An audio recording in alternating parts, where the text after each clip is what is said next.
Hei, mä oon Vilmi Annanolli, 22-vuotias ja opiskelen täällä Lahdessa muotoiluinstituutissa toista vuotta valokuvausta.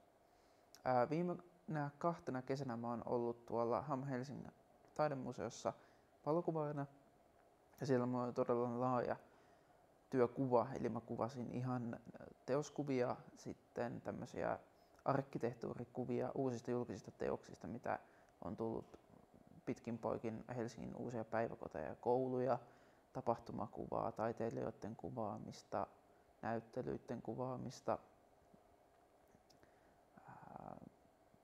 Helsinki Biennaali oli myös, ja sitten ihan semmoisia museokauppaan reprokuvia, eli todella laajasti siellä sai tehdä. Ja mä oon oikeastaan siellä oppinut toimimaan valokuvaajana ja valokuvaajana osana työyhteisöä.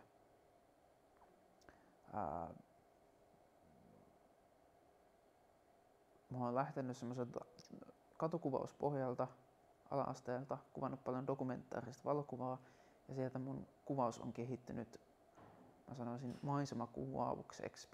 Siinä on vivahde romantikkaa ja mä tykkään tehdä pieteetillä kuvia, niin kuin oman taiteellisen työhön, tehdä pieteetillä kuvia ja mua kiinnostaa ihmiset osana ympäristöänsä.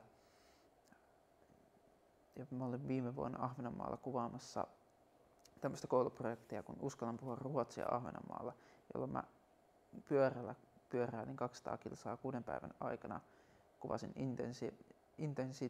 intensiivisesti valokuvia kaikista ahvenanmaalaisista, joita mä kohtasin, puhun ruotsia ja kuvasin niin kuin maisema-idylliä. Ja siitä mä tykkäsin tosi paljon, että siinä oli paljon adrenaliinia ja suorituspaineita ja mä kuvasin koulun rikkinäisellä Mamiya filmikameralla. Ja siinä oli myös sekin, että saanko mä sieltä yhtään mitään takaisin, mutta itse se kokemus siellä oli tosi kiva.